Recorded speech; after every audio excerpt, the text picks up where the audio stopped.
Alright, we're going to continue where we left off. Now we're moving on to another drug with a cool biochemical mechanism of action. So we'll start with the chemistry and then move on to the biology. But we're still in this section we're calling 6 for now, which is reactions, more reactions. 6 is what we're basically calling carbonyl enol aldol, which is sort of just a broad class of reaction types related to acetyl-1-ose. Okay, so we just did C, which was fluoxetine or Prozac. We're going to switch gears and go to a different class of drugs, which is D, sulfidoxine, which has a cool kind of biochemical backstory. So we'll do the organic part and then the biochem part. So it's a sulfidoxine and kind of related molecules are antibiotics. So we'll spend a little bit of time talking about antibiotic drugs and how some of them work, because there's a bunch of different types of antibiotic drugs. It's also used as an anti-malarial drug. You'll see why in a second. And let's draw what sulfidoxine is, which will lead to a little bit of its well, a little bit of a hint on its backstory biochemically, and then we'll show the synthesis. All right. So sulfidoxine is is this kind of weird heterocyclic thing. There we go. With a aromatic ring, yeah. O-methyl, a couple of methoxys, and then an NH, and a S double bond O, and a benzene, and an NH2. All right. What's the name of the functional group there? Any ideas what the name of the functional group is called? It's kind of like an amide. These are called sulfonamides. Sulfonamides. And these drugs as antibiotics are also called sulfa drugs. So there's a few different sulfa drugs. Some people are allergic to sulfa drugs as antibiotics, and they can't use these drugs. In a nutshell, the way these work will be related to the structure is related to a drug, a molecule called PABA. Let's just draw PABA real quick. So PABA is NH2.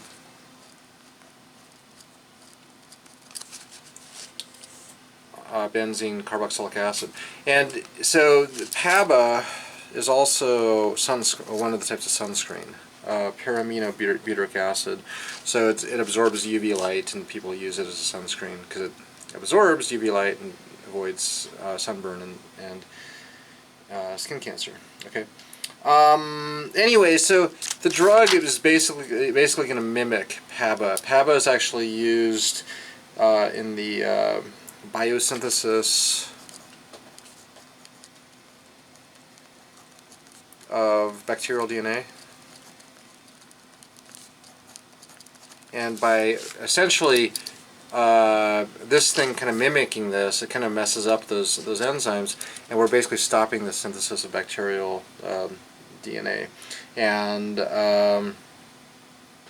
the other thing is PABA is used by bacteria but not by mammals, and that's why this is kind of a unique mechanism of action. So used by bacteria, not mammals. Okay, and we have some really cool cartoon diagrams of all of this that we'll talk about after we talk about the organic chemistry. All right. Another real quick thing about this that. And why sulfonamide specifically is being used basically to mimic PABA, is of course we know that a carboxylic acid is kind of acidic, so it's like maybe pKa of 4 or something like that, right? This is sulfonamide is actually kind of acidic also, especially with the benzene or this pyrimidine thing. And so this, I don't know, maybe not pKa of 9 or something like that, but it's definitely acidic, and that's going to help in the binding of it. And in the end, basically this drug, these sulfidoxine, sulfonamide drugs, I'm just going to make a methoxy up there, are basically going to mimic PABA, and that's kind of how they work, and kind of inhibit DNA biosynthesis in the bacteria. All right, so we'll talk about the biology in a bit. Let's go into the chemistry real quick. It's not that hard. This is how we do it. Okay, so they basically start with a very simple molecule.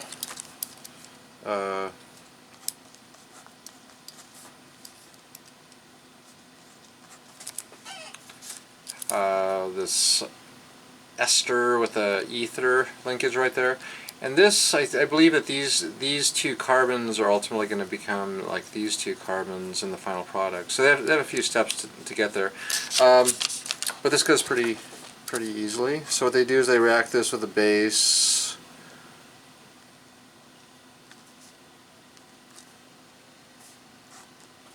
and an oxalate derivative.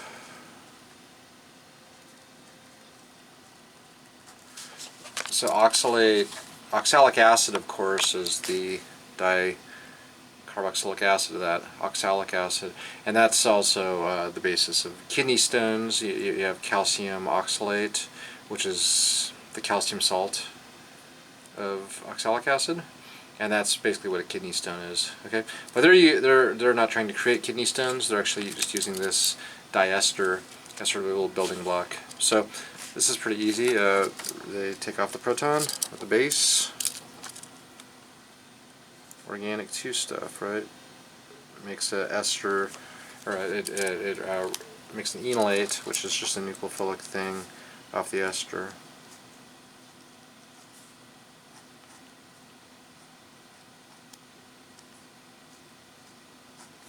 Okay, that's called an ester enolate, right?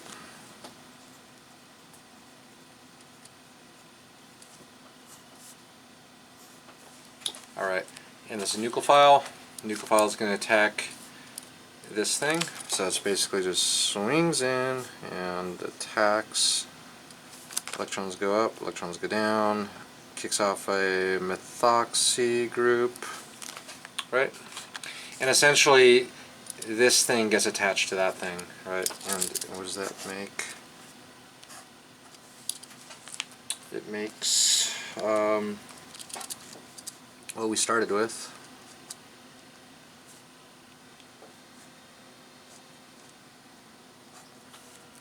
But with that oxalate thing attached. So carbonyl, O, methyl. So methyl ester, right? Interesting looking molecule. Not that crazy. Not that crazy. It snapped on 2 pieces, made another piece. Okay. And this is a kind of weird reaction, and I don't really know how it works, but it's simple. I don't know what the mechanism of it is. They basically just cook this thing up, super high temperature, maybe a couple hundred degrees, and out pops carbon monoxide. So that's minus plus, right? CO. And so maybe it's this one, the ketone right there. It just goes away. It's a high temperature kind of thermolytic reaction, and the ketone just falls away. And I'm just going to redraw the product down here. And I'm going to flip it around a little bit too. So we got the 2 esters. And now we have a O-methyl ether. See what I did? Okay, so I flipped it also. Flipped around.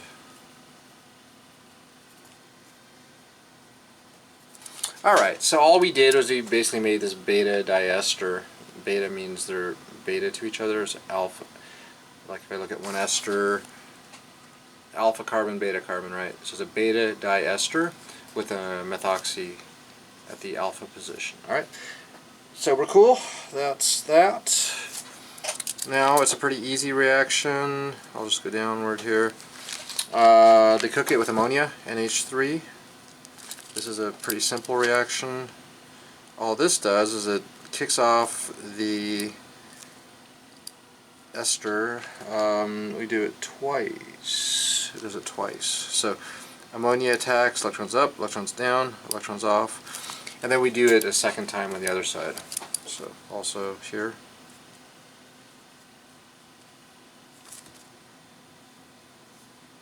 Up, down, off. And that just gives you, it converts both esters to amides. NH2, NH2, that was easy, right? Okay, alright, and that's a methyl ether, OCH3. Let's draw a little line right there, methyl ether. Okay, so we're cool there. And now, essentially,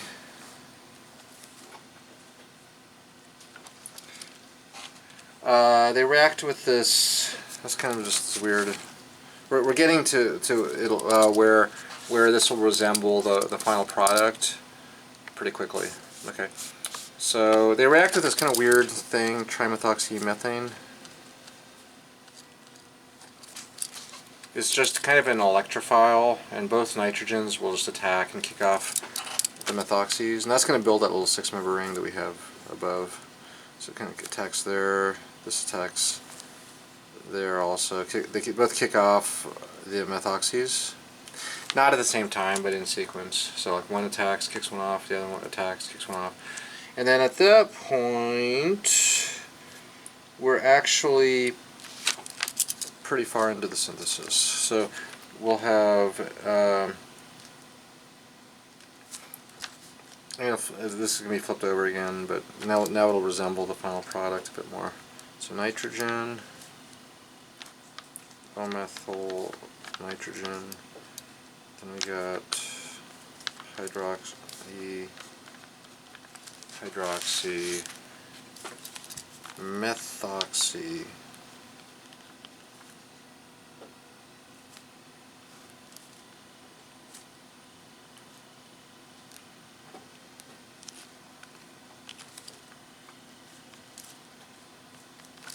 okay, so let's look at what happened here.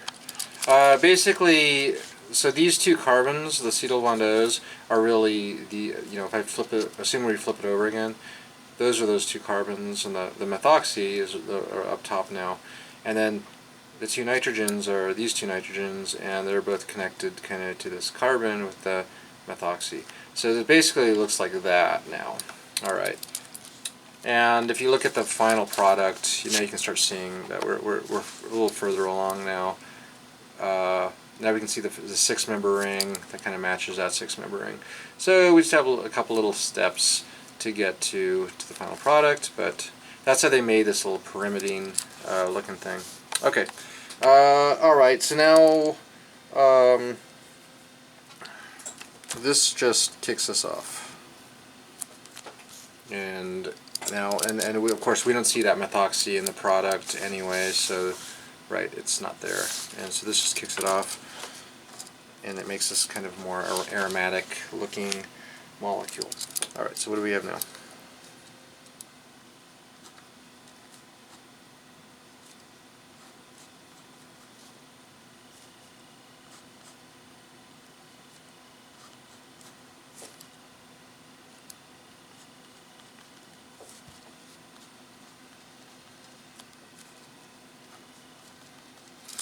We got that, right?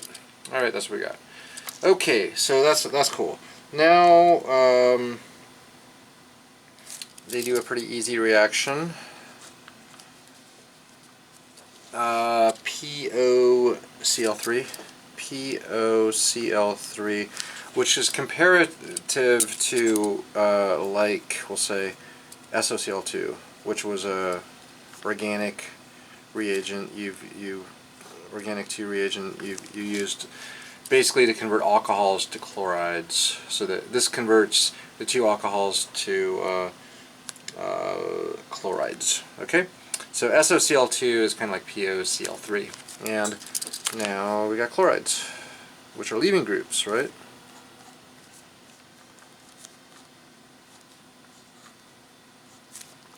Still got the methoxy up top, chloride over here, chloride over there. Alright, that's all we did. But now we got leaving groups. Leaving groups are useful because we can kick stuff off. So what they do now is they react with 1 ammonia. We'll say 1 equivalent. So it's not an excess, because if it was an excess it would react with both of these. With 1 equivalent it'll just react with 1, and we're just going to assume the right one. Because if you look at the final product, what do we have on the right? Oh, a nitrogen, right? So that'll be the nitrogen that eventually gets into the final product, right? Ammonia. So this is really easy, and this is kind of this is kind of like that from your first homework assignment, where sort of an attack, electrons go onto the nitrogen, off, and kick off the chlorine. So it's like a 2-step process. Attack, go down, and then it goes back up, kicks off the chlorine. Now you have ammonia attached to this molecule, and so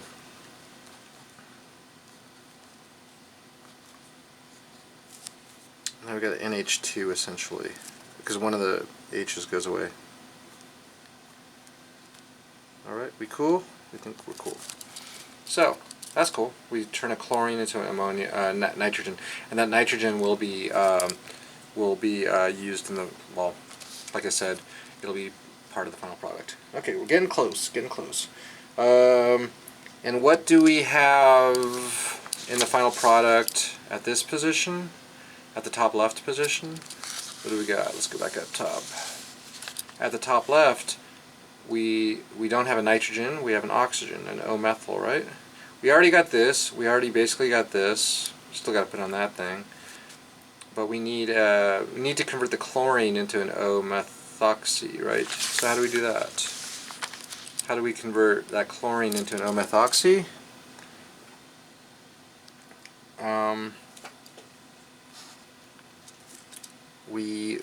Any guesses how you convert that into an O-methoxy?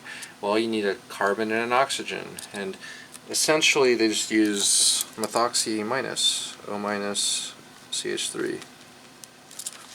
Okay, that's cool. And so this now does the same kind of thing. We're going to go attack, electrons go up, back down, and off. This is also that same like kind of 2-step process. Attack, and kind of upward, and then backward, and then kick off is a 2-step process. Alright? Cool, so now we have a methoxy there. Alright, great. We're, I think, almost very close to done now.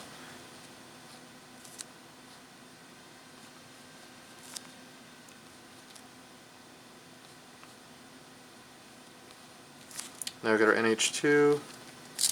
Erase a little bit so we have some space. Now we got 2 methoxies that we need, OMe and OMe. OMe, or you could do the O line thing. Alright, so what do we got to do next? Essentially, I think all we got to do is build that sulfonamide. So create the sulfonamide onto the nitrogen. So that's really easy. To build a sulfonamide, all you do is we're going to react with this. Well, what was it? What do you think? Go back, look up here. How do you think we build this little thing, this sulfonamide? Well, it's actually pretty easy. Assuming you have that as an NH2,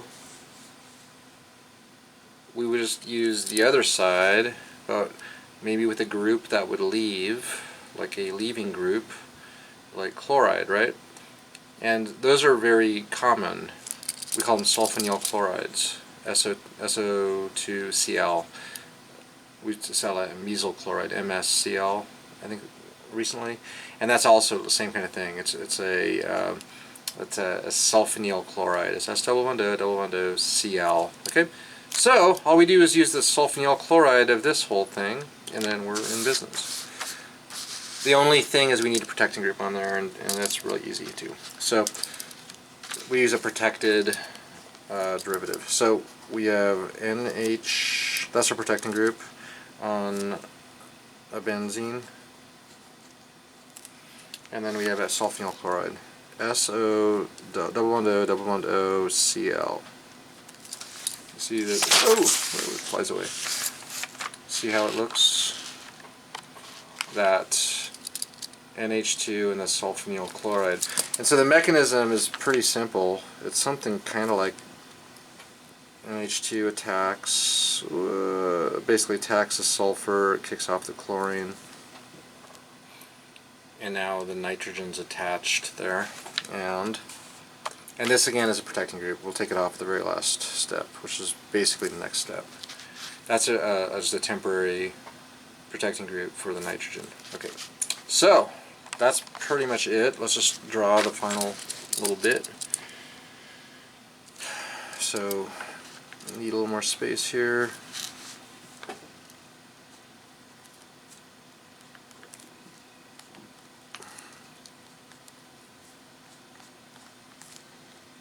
O-methoxy,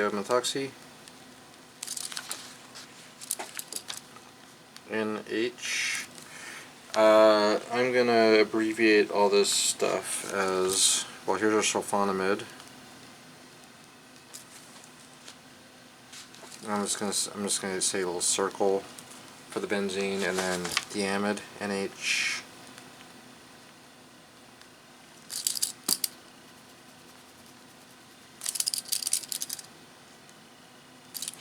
Pretty cool.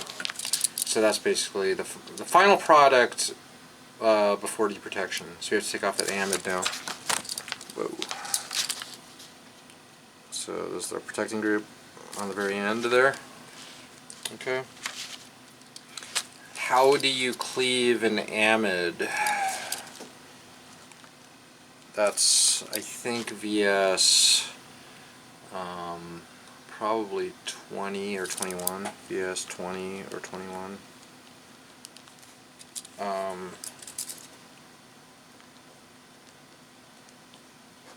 It's kind of like cleaving an ester.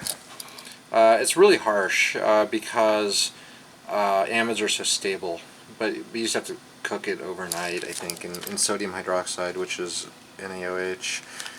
So it's a little bit of a tough reaction, but maybe like a overnight cooking in strong base, and basically it snaps it off, and then you're left with the final product, which is the final drug, sulfidoxine. So I'll draw that also abbreviated. So get our nitrogen. I better draw it carefully and slowly. Nitrogen, 6-member ring, double bond, double bond, double bond, O-methoxy,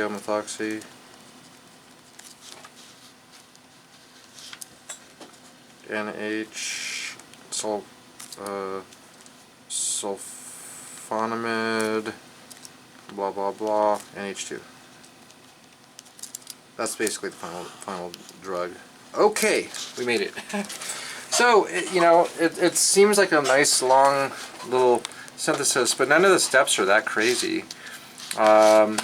We really just started with a very simple molecule. I don't know the price of this, but I'm sure it's dirt cheap. It's an ester with an ether.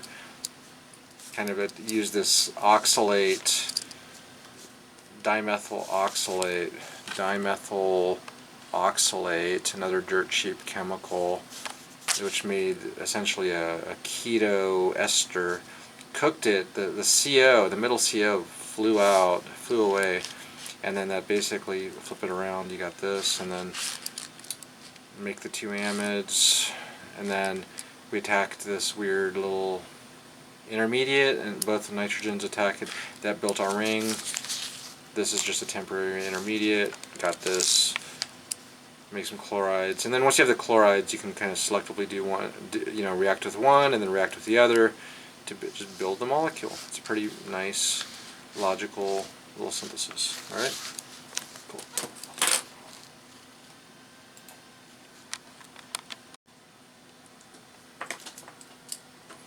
Okay, let's move on to the biology of these sulfa bacteria.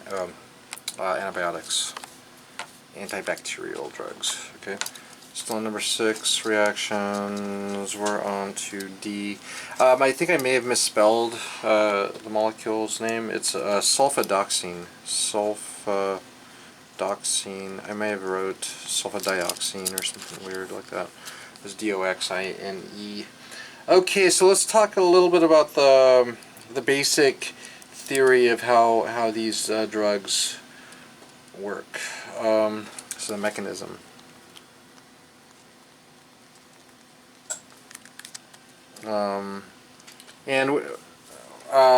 Like I said, the general mechanism is they're going to be called PABA analogs. PABA analogs. So they're going to act kind of like PABA, and PABA is very critical to bacterial metabolism. So we'll see that in a second too.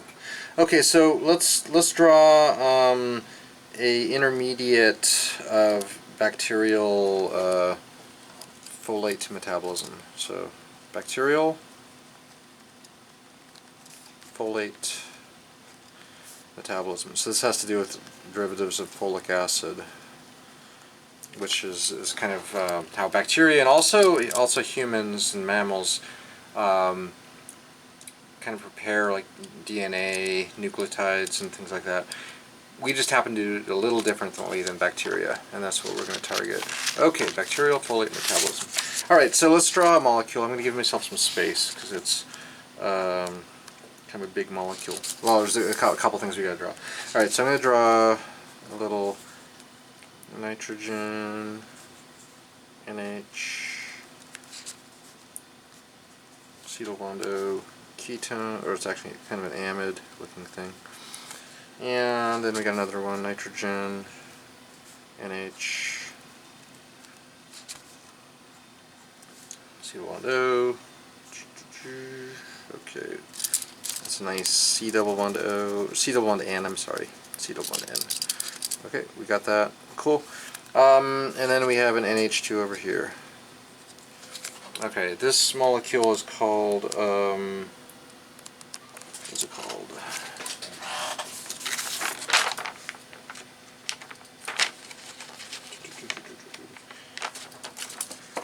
So I can look it up real quick. It's dihydroterrorate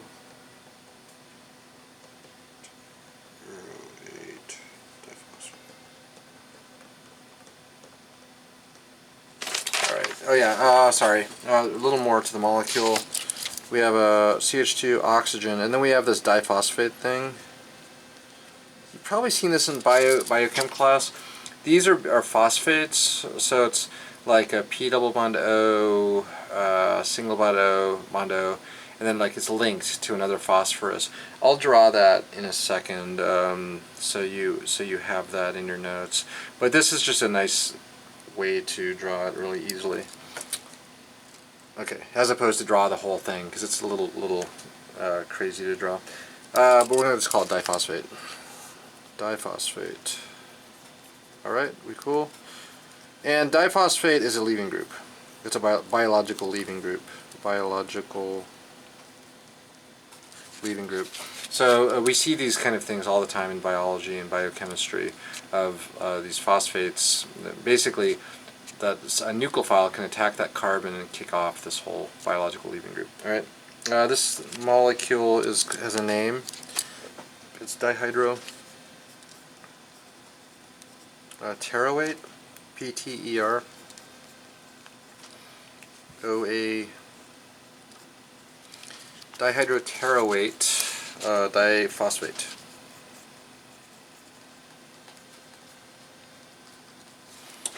The diphosphate again is that little thing. Alright, so it's a molecule, it's got a leaving group on it, and basically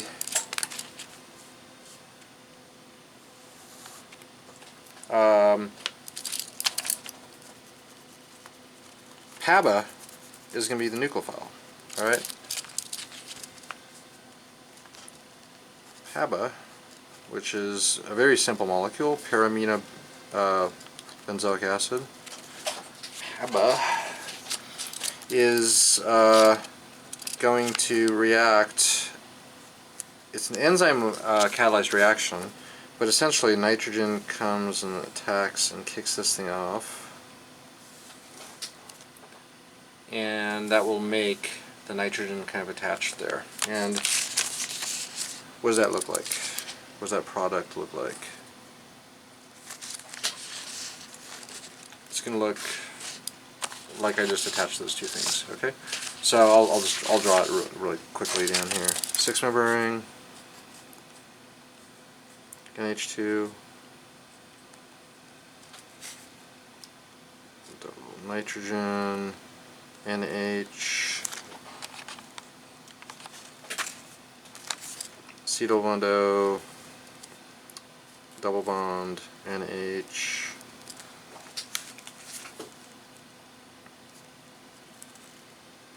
acetyl bond N, and I'm going to abbreviate what we just attached as NH, benzene, carboxylic acid. Okay, alright, so PABA does that. PABA just kind of gets snapped on there, and there's an enzyme. There's a name of an enzyme that does this. Let's just draw that in there also. Dihydroterrorate synthase. Dihydroterrorate synthase. Dihydroterrorate synthase. Okay. This is a bacterial enzyme that is used in folate metabolism. Humans do not have this enzyme, and it's really critical to making all the DNA and building blocks that bacteria need. So this is a perfect target for drugs like antibiotics, right? And that's exactly what happens. So we basically can inhibit it with these sulfidoxine and sulfa drugs. Sulfidoxine and sulfa drugs. So there's more of them. They all have the same kind of structure. They have the sulfonamide linked. And they basically, those drugs basically kind of, and they having an analog structure like PABA, so they have the same general structure as PABA. They can bind to the enzyme in a way that PABA can't bind now, and basically inhibit the enzyme. So this enzyme gets inhibited by the drugs. Okay, all right. And we saw earlier the structural similarity of sulfidoxine with PABA. Okay, so what happens next? And I do have a really nice cartoon diagram of this, which we'll see soon. So we'll see all this in a nice cartoon format also. Alright, so we have that. PABA is attached. There's a name for this molecule. It's a dihydroterroic acid. Dihydroterroic acid, or DHP. DHP. Okay. And this gets converted to a molecule called dihydrofolic acid. Dihydrofolic acid. I'm not going to show the structure of that. We'll see it in the slides shortly. Dihydrofolic acid, which then, well, there's a series of reductions, I guess. We're going to go from dihydrofolic acid to tetrahydrofolic acid, and going from dihydro to tetrahydro implies a reduction because we're adding more hydrogens, right? So the next step is basically another a reduction to tetrahydrofolic acid.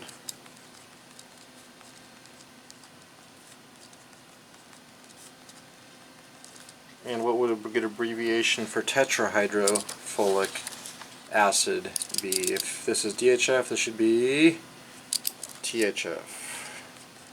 And of course, this is not the THF that you're familiar with in organic chemistry, which would be tetrahydrofuran. That's an organic solvent, so it's not this. But it does have the same abbreviation, not THF. Okay, just interestingly though, this is actually, this enzyme is called dihydrofolate reductase. Dihydrofolate reductase. Dihydrofolate reductase, or DHFR. Dihydrofolate reductase, or DHFR.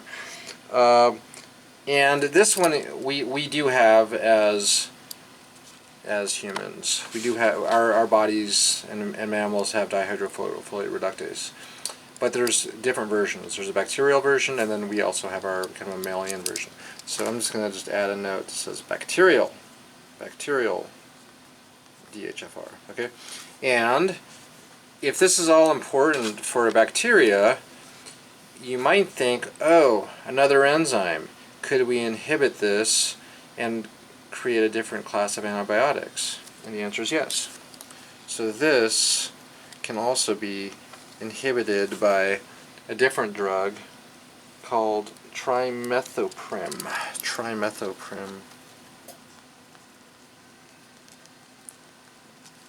Which kind of has a similar analog structure to some of these. I don't have all the structures, but it has that pyrimidine heterocycle in there.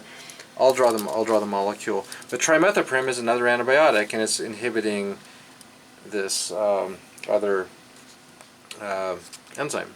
Okay, so I'm going to just draw that real quick.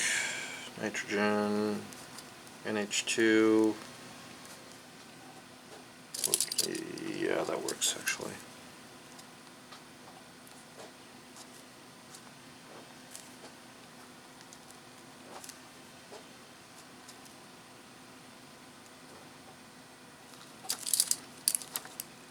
Actually, the double bond goes this way. Okay, cool. And then we also have NH2 here. So we saw that kind of the two nitrogens. That's a pyrimidine scaffold. We saw that also in the sulfa drugs. But anyway, this also has a benzene.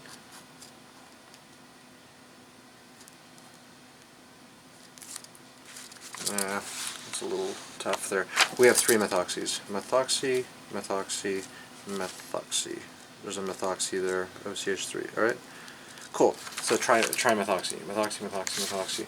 So trimethoprim inhibits the bacterial dihydrofolate reductase but doesn't touch the mammalian one. Okay, so that's cool. We have another antibiotic drug target. This is used in bladder infections.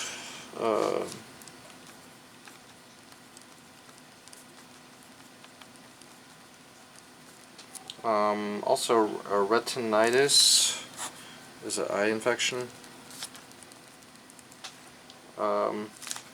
Bacterial eye infection. Okay, alright, so what else, just to summarize this, this does keep going, so in bacteria, and I'll show the cartoon scheme shortly, to other reduced folate derivatives. We'll just summarize. Reduced folate derivatives used in biosynthesis. Well, bacterial DNA biosynthesis.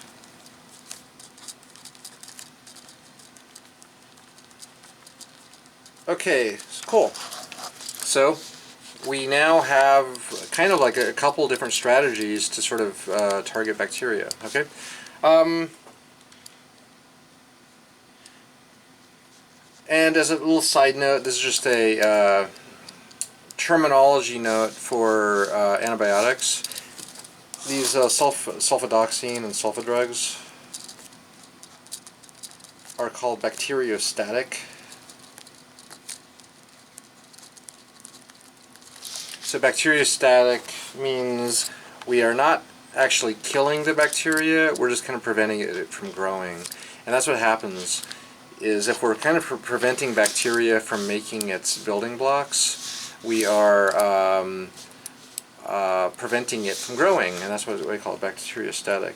Other drugs are called bactericidal, which would mean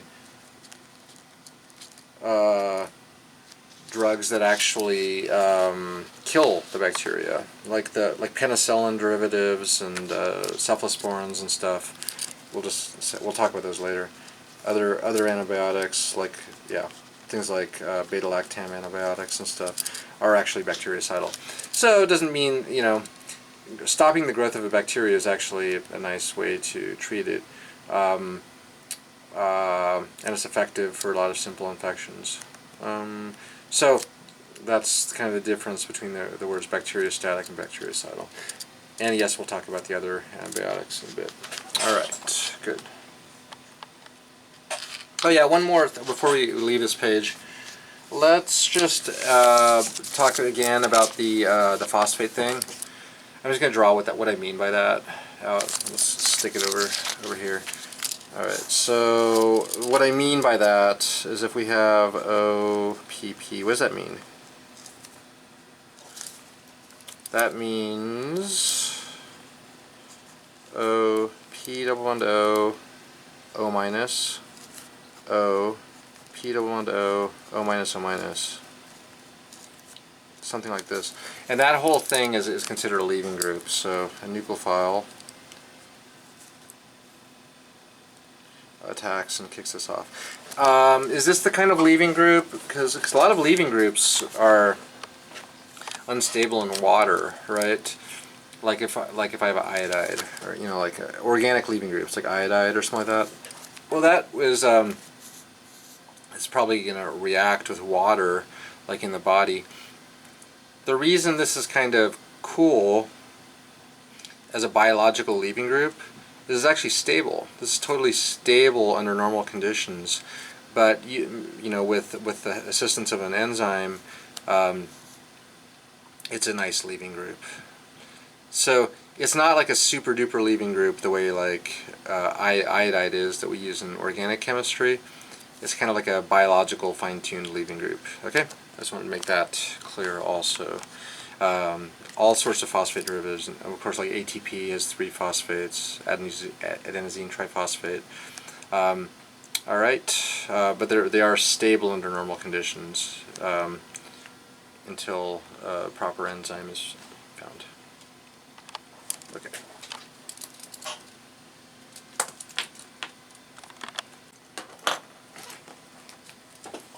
Okay, so kind of wrapping up on the chemistry of these sulfa molecules before we show some of the cool cartoon diagrams I have. A little bit more though, real quick. Alright, so we're still on number 6, reactions, blah blah blah, D, sulfidoxine. And let's talk about a couple of the other classes of drugs, of sulfa drugs, just while we're kind of on this topic. Other sulfa drugs. At least a couple of them, just to see that you can see what the structures are. Okay, so sulfidoxine again was, before we go away, or just to reference it, sulfidoxine was of course nitrogen. I'll just draw it with a little circle. Okay, circle. O-methoxy, O-methoxy, nitrogen.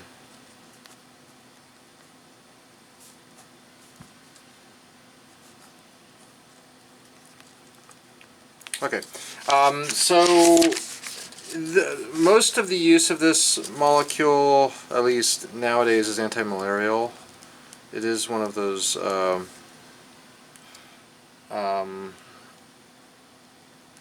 World Health Organization essential drugs. It's been a little bit less used recently, just because malaria is getting resistant to it. That seems to happen to a lot of drugs. Bacterial resistance or malarial resistance. And usually when it's used as an antimalarial drug, it's used as a cocktail with other drugs that target different stages of malaria's folate metabolism or other metabolism. But anyway, as an antibiotic, I don't think it's used that much currently, just because there's so many other good antibiotics as well. Okay, so what are some of the other sulfa drugs? And I did mention. Actually, no. I'll just draw these other drugs, and then we'll get over to the cartoon diagram shortly. So other examples. Also, let's just talk about a couple more real quick. As you can see the similarity of them.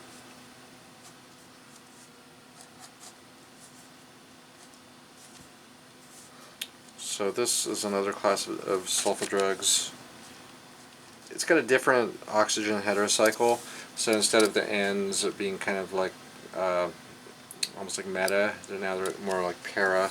So this molecule is NH. So it's also a PAPA analog. This one is called Sulfa Pyrazine. Sulfa Pyrazine. The pyrazine refers to the nitrogen as being, on opposite sides there. That's what pyrazine is. The commercial name is called sulfoline. No, I'm sorry. Yeah, sulfoline.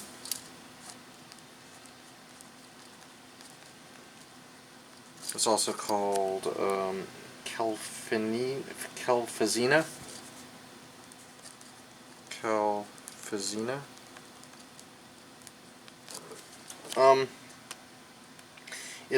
This is actually used for a couple indications like bronchitis, urinary tract infections.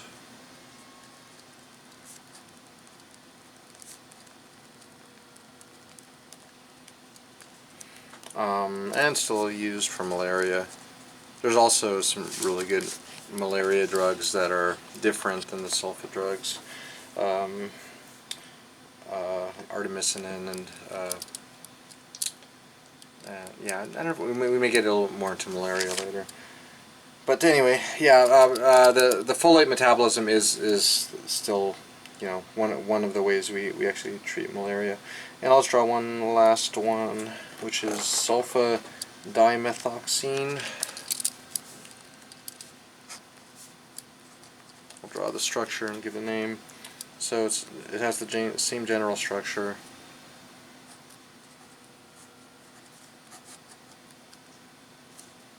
But a little bit different nitrogen heterocycle. So that's that. And then we have the sulfonamide up top. NH, double bond O, NH2. This molecule, is called Sulfa Dimethoxine.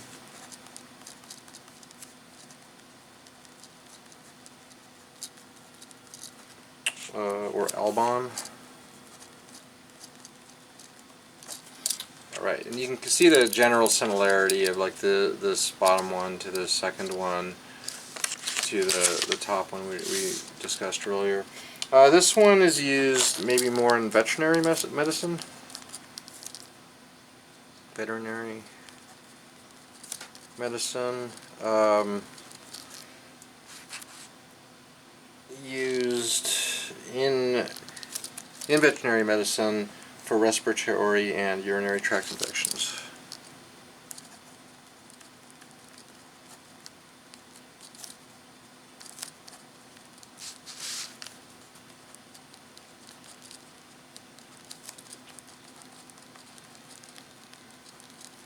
And also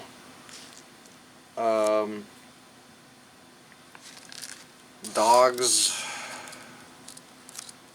with a condition called coccidiosis.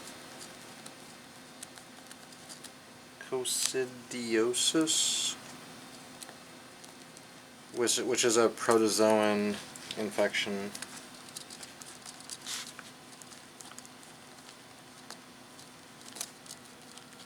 And so that also points out that a lot of drugs and drug targets can be applied to not only to humans but other, like treating other animals like cats and dogs and things like that. Okay, cool.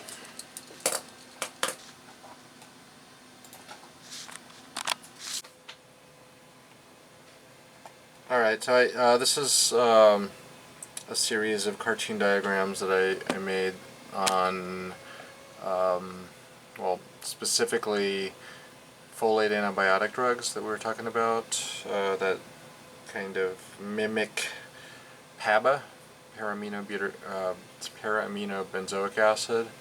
And they're also used as antimalarial drugs, because malaria uses the same kind of enzymes to metabolize folate. Okay, and also we're going to transition to some other antibiotic topics, and so I'll show a couple other slides on different types of drug targets for antibiotic drugs. Alright, bacterial and mammalian folate metabolism. So we just showed this a few minutes ago on the page. We drew it out, but this shows it kind of nicely also. Alright, so how do bacteria metabolize folic acid derivatives? Like we showed, there's this intermediate, or this initial molecule diphosphate that reacts with PABA, para-aminobenzoic acid. And this is dihydroterrorate diphosphate reacting with PABA with the enzyme dihydroterrorate synthase. And the sulfonamides that we're talking about, like sulfidoxine, will kind of inhibit this enzyme essentially by mimicking PABA, and it's kind of a competitive inhibition. When they do come together, it makes dihydroterroic acid, which gets converted to dihydrofolic acid, and it's just a continuous reduction process from dihydrofolic acid to tetrahydrofolic acid. And there's this bacterial enzyme called dihydrofolate reductase, and trimethoprim that we talked about inhibits that also. And so we have a couple of drug targets there. And this is tetrahydrofolic acid. And you can see it's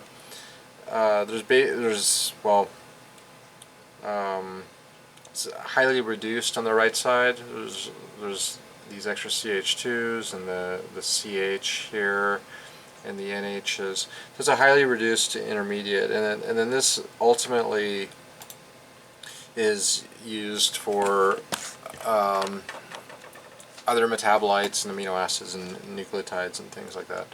And so if we stop the process, it basically will stop bacteria from growing, and that's what we call bacteriostatic. Okay, good. So how do mammals do it? We don't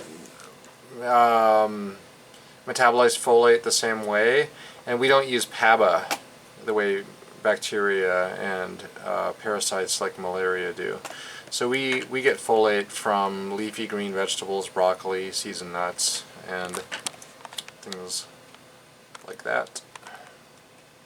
Okay, and anyway, but a lot of the pathways are kind of similar otherwise.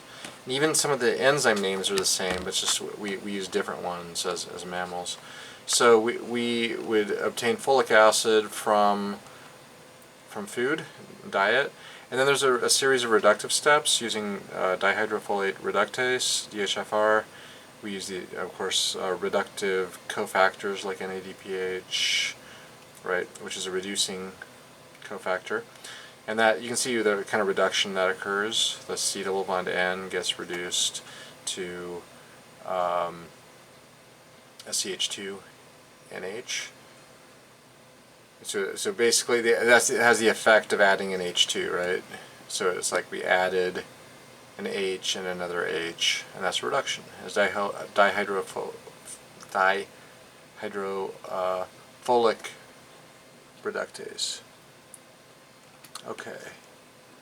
Dihydrofolic reductase. Okay. And then it happens again, and now you can see that this C double bond N gets reduced to a CH and an NH. So it happens again, and also using NADPH. Okay.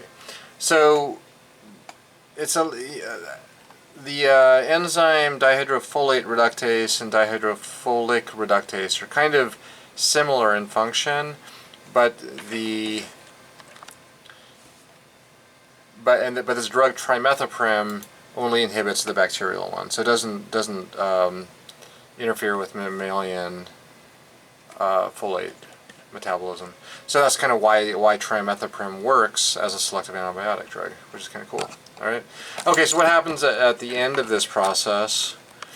There's a series of other steps where that tetrahydrofolic acid undergoes using other enzymes, serine hydroxymethyltransferase, and the molecule just kind of gets elaborated and eventually pushed to a couple final products, and then these are used for other metabolic reactions in mammals. All right. Okay, so we've kind of explained how basically how we can selectively target bacteria and like malaria using these sulfonamide drugs, which is nice. All right, let's talk about the cell wall and gram-positive and gram-negative bacteria real quick, and then we're going to transition slowly to the beta-lactam antibiotics and kind of a little bit of the chemistry and biology of them. So the cell wall, this kind of shows what a gram-positive bacteria looks like. General structure: you have cytoplasm inside, and there's a plasma membrane. There's a space between the plasma membrane and the peptidoglycan kind of outer shell, I guess. It's made of sugars and lipids, basically, and peptides. Alright, so then a gram-negative bacteria looks pretty similar, but it has this outer wall, this cell wall, called a, well, outer membrane, but it's a polysaccharide. It has these porins, which are little pores that allow small molecules to get into the cell, the bacterial cell, including like amino acids and nutrients, and actually antibiotics will sneak in through the porins also. I think I have another figure that shows that. Okay, yeah, so this just shows a gram-positive bacteria differently. And gram-positive, why is it gram-positive? Because it's actually a stain, a stain for the peptidoglycan that you can actually see under a microscope. This is one type of gram-positive bacteria, and basically the gram-negative bacteria looks similar, but there's going to be an outer cell wall, and so it's another thing that you have to permeate through to get like an antibiotic drug into the bacteria, and that's kind of what that looks like. And we'll see how like the beta-lactam antibiotics some of them are effective against gram-positive bacteria, some are effective against gram-negative bacteria. They usually, to get into the gram-negative bacteria, you have to go through the porin, and the porin also again imports like nutrients and and other like kind of lipophilic small molecules through the outer membrane, and then it gets into the peptidoglycan, and then eventually into the inside of the bacterial cell. Okay.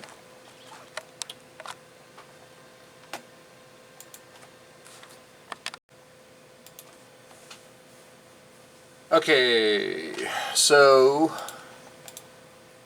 this is a pretty cool slide that shows some of the different drug targets of antibiotic drugs, because there's a couple different places we can kind of inhibit the function of the bacteria. And we'll talk about, we've talked about a couple of these already, and we'll talk about a few more pretty soon.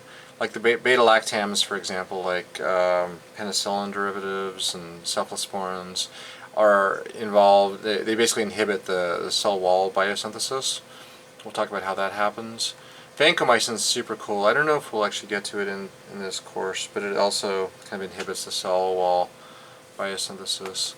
These things, polymyxins, are another. They actually inhibit the cell membrane, and the inner cell membrane.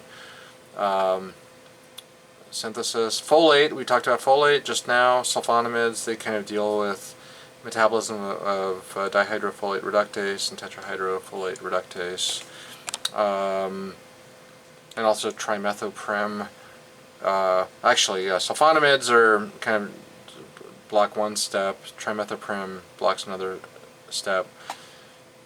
DNA gyrase and the quinolones, we talked about that, and how it kind of inhibits the repair mechanisms of DNA, and basically alters the structure of the DNA, and that will well, it's another class of antibiotic drugs. And then there's a couple other classes of antibiotics. RNA polymerase, the 50S subunit and the 30S subunit of the bacterial ribosome. So, you know, the machinery to generate proteins. These are a whole cool class of drugs. Macrolides like erythromycin and things like that. Also tetracyclines and aminoglycosides. I'm not sure if we're going to get to these ones in this course, but we've talked about a couple cool ones, and our next ones that we're going to talk about are the beta-lactams. All right. Okay, but let's look at the structures of some of these molecules that we saw before. Oxalinic acid is a quinolone, so quinoline is basically the same thing minus the ketone, and a lot of the quinolines are antimalarial drugs like what was that molecule? Methyloquin and the others. I can't remember it right now. But definitely there's a couple very famous antimalarial drugs. They operate through a totally different mechanism, but they have the quinoline heterocycle in them. But the quinolones affect DNA gyrase. All right, so folates, we talked about sulfidoxine as an example that acts like PABA.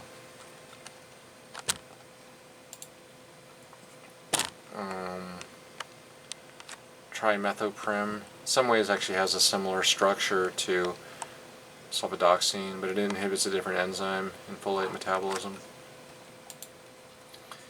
Ampicillin as an example of a penicillin derivative that's still used very commonly as an antibiotic, and it basically inhibits cell wall biosynthesis. We'll talk about that next. Yeah, that one's actually kind of cool too. I think that's a cephalosporin. Yeah, cephalosporin. We'll talk about the structural differences of these things. The penicillins have the little 5-member ring with the sulfur, and cephalosporins have the 6-member ring with the alkene there. And they do similar things, but there's some differences. And very easy to synthesize, so that's going to be kind of a fun thing to talk about. Incredibly easy. It's like a single step from maybe 1 or 2 steps from simple building blocks. That's it for now. We're just going to stop and then continue next time with the beta-lactam antibiotics. Alright, see you guys.